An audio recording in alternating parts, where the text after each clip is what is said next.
చేస్తా ఉన్నాడు అన్నమాట. ప్రసంగం చేస్తా ఉన్న సమయంలో ఆ ఊరి ప్రజలంతా మారు మనసు పొందుతున్నారు. అంటే చాలా మంది రక్షణలోకి వస్తున్నారు. రక్షణలోకి వస్తుండే సమయంలో మరి ఏం జరిగిందంటే అక్కడ నుండి ప్రజలంతా ఆయనను చంపాలని ఒక ప్లాన్ చేసేసిందట. అంటే విచ్ క్రాఫ్ట్ వాటమంత్ర శక్తులు చేసేసారు. ఈయనకి ఏ విధంగా ఈయనను చంపేసేయాలని ప్లాన్ చేసిందట. సరే అని ఆయన ఏం చేసిందంట, లాస్ట్ రోజు మీటింగ్ ఉన్నది. ఆ రోజు ఆ ప్రాంతంలో లాస్ట్ రోజు మీటింగ్ ఉంటే దేవుడు ఆయనతో మాట్లాడుతున్నాడంట ఆ సేవకులతో. ఏమని, నువ్వు స్టేజ్ ఎక్కినప్పుడు అంతే, జస్ట్ ఇప్పుడు స్టేజ్ ఇటు ఎక్కుతావో ఎక్కిన వెంటనే హల్లెలూయా అని అన్నాడంట. అంతే. ఏంటిది? హల్లెలూయా అని బిగ్గరగా. ఇదేంటి ప్రభా, సరే అనుకొని ఆయన ఏం చేసిందంట, దేవుని మాటకు లోబడ్డాడు. దేవుని మాటకు లోబడి ఆ యొక్క మీటింగ్ సమయం ప్రారంభమైతే ఆయన స్టేజ్ ఎక్కి బిగ్గరగా హల్లెలూయా అన్నాడంట. హల్లెలూయా అని ఆయన మెసేజ్ ప్రారంభించాడు.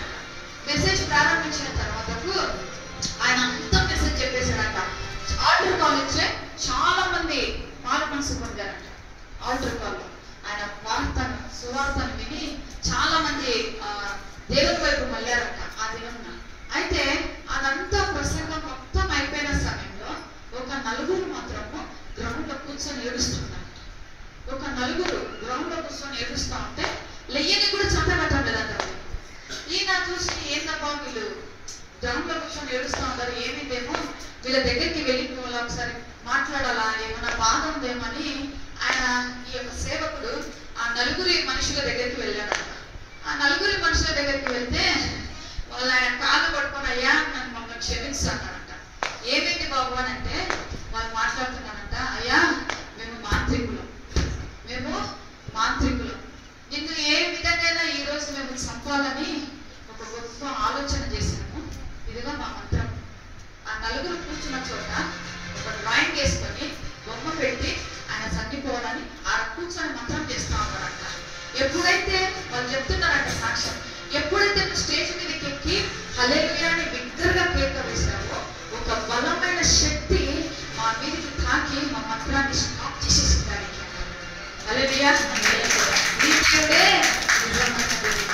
ఆ 4 మాంత్రికులు కూడా ఆ రోజు సాయంత్రం సమయంలో తక్షణమే యేసుక్రీస్తుని సొంత రక్షకుడిగా అంగీకరించారు.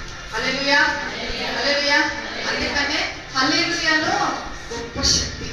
మనం చూడండి, ఈ హల్లెలూయా ఎప్పుడు వాడతాం మనం? హల్లెలూయా ఇంట్లో అంటామా?